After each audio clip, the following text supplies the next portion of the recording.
Hello again, a warm welcome to the Ref Show. We're not short of talking points, are we, this week, with Mark Halsey and with Gary Megson. Your first meeting for a few years. It's unusual for you two to come together outside of an FA courtroom, isn't it, really, I believe?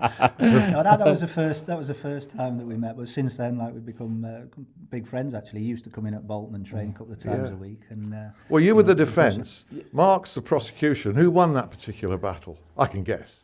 It's nailed on the minute you go down. Why I tried to defend myself against what happened. That cost me $2,000 then. £2,000. What Gary's got to realise is when you go down to Millwall and Den, you got to make sure you favour Millwall.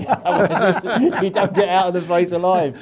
2 penalties, game kicked off 2 hours late. Oh, right. We're leading 1-0 and he gives 2 penalties, and then somebody else called him something, not me, but he decides to blame him. What a pity. I've got to say, we haven't got time to go through it. Just quickly, I've got to say, I was a young rookie referee in my first year, and they were harsh. All right, he admits it.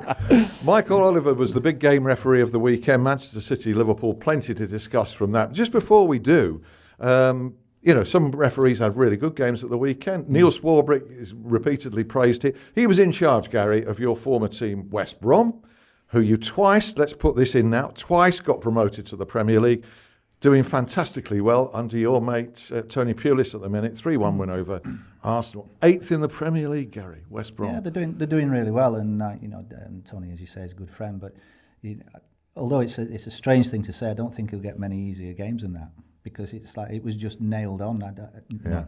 I couldn't do it when I was managing, but now I can. I had a bet on West Brom at half time because you just can't see Arsenal holding out, because all their weaknesses, and their massive weaknesses, are West Brom's strengths. And Tony's a really, I think he's a proper manager, pragmatic manager.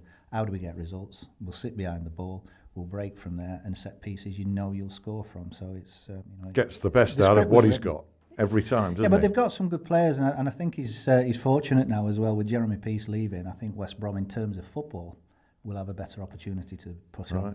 Great time to play Arsenal, wasn't it? It was a great time. It was, but they've never been particularly great at defending, and certainly not great at defending set pieces. But they're getting worse and worse at it now. But I remember when you mentioned there we got promoted. The first game we played at home was Arsenal, and we were watching them trip out at the start of the game. The smallest player they had was Ashley Cole at 5'10". Vieira was 6'4", Petit 6'2". They were a huge team, and they haven't got that now, and they just can't sort it out. Well, this is the Ref Show, but that's brilliant insight. Arsene Wenger, we may have time before the end of the programme to talk about Arsene, who appears now to be wanting to stay. Managing your resources and getting the best, as Gary referred to in terms of West Brom, out of what you've got and playing to your strengths.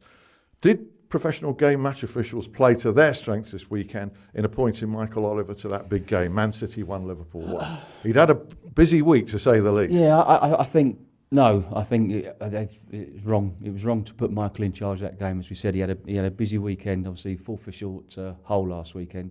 Then he had the Chelsea Man United game, which was a very tough game. Then he's had to fly out to Turkey for the Europa League, Besiktas and Olympiacos. Then he flies back Friday, and he's got to prepare for the game on Sunday.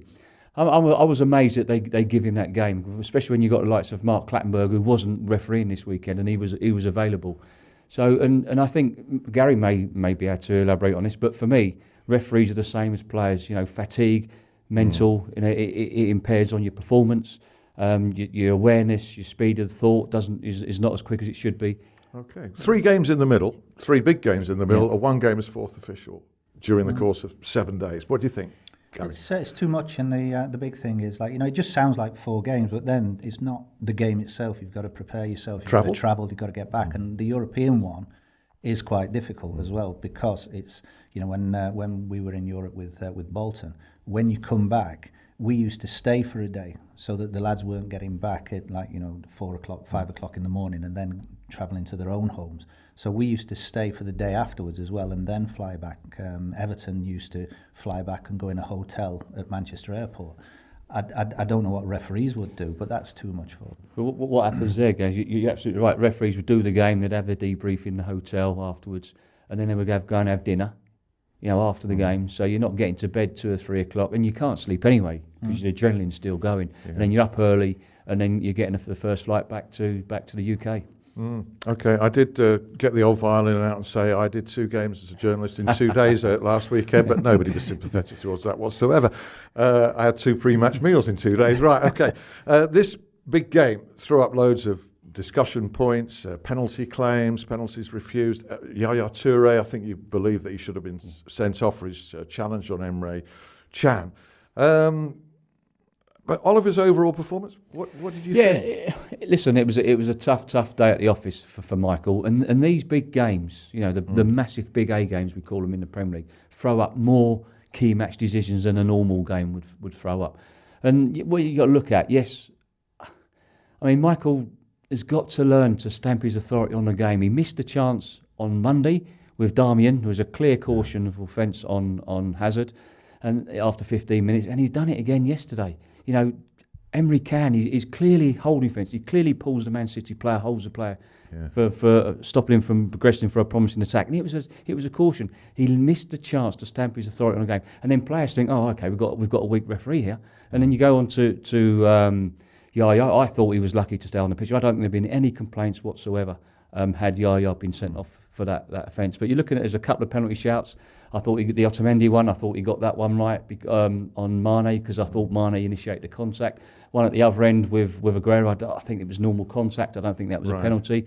The one I'm looking at is there was a double penalty issue, I think involving Aguero and then Sterling. Now, if you look at Michael's positioning, I think he's totally in the wrong position.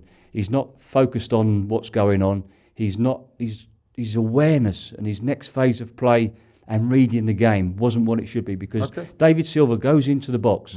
David Silva goes into the box. Michael's followed him into the box. He's looking at David Silva. There's going to be no challenge on David Silva, because he's going to cross that ball into the centre of the 6-yard box. So Michael's focus then should have been on the centre of that 6-yard box, centre of the penalty area, and then making a movement towards that area to get himself into a good position so he can pick up those 2 offences. Now, there was two penalty offences in that penalty area, in that move.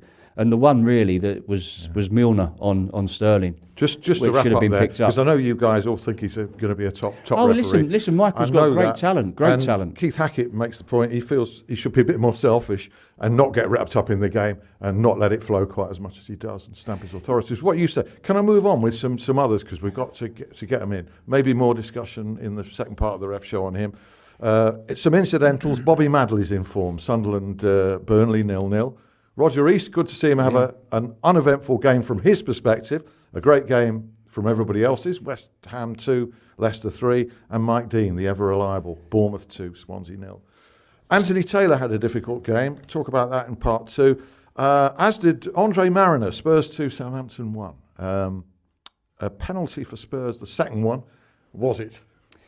Yeah, I think he's got that right. I think that's a penalty to Tottenham on Ali, and then the other end I think was a penalty for Tadic when Davies has come and just kicked him. He's not played the ball. But we look at the game as a whole. Now I think there was 2 big key match incidents in that game. I thought Dyer on Redmond. I thought that was a red card. I don't think anybody would have complained had Dyer been sent off there, especially when you look at.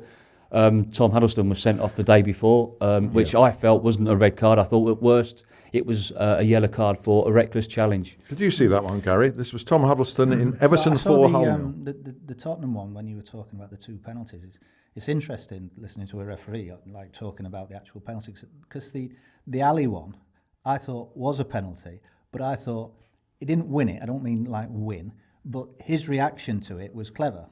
The other lad, I thought it was exactly the same, but he was all theatrical, threw himself over and didn't get it. But I thought the 2 incidents were exactly the same. But just going back to something that Mark said before about referees stamping an authority on it. This was on Oliver, Yeah, I don't think, whenever I played for a long time, I never thought, we've got a referee here who's going to let things go or not let things go. You just played. And same with managers, you don't when you're managing, you don't think, we've got a certain type of referees. I think sometimes it just goes like that because they get criticised for so many things. But if you're refereeing Manchester City, Liverpool, and you send somebody off early, then you go, he's ruined the game now. It's 11 against 10. So we'll pick this up straight away at the top of part 2 of the ref show, because it's a cracking chat. Gary, Mark, thanks very much. Do rejoin us.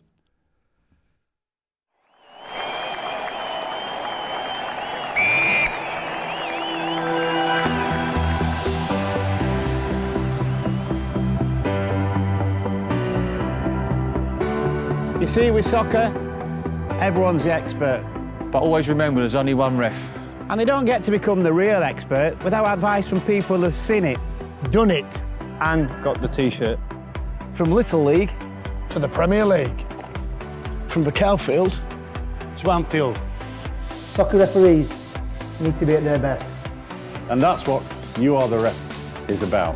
Take a look at our website for exclusive content from our team of highly experienced former match officials.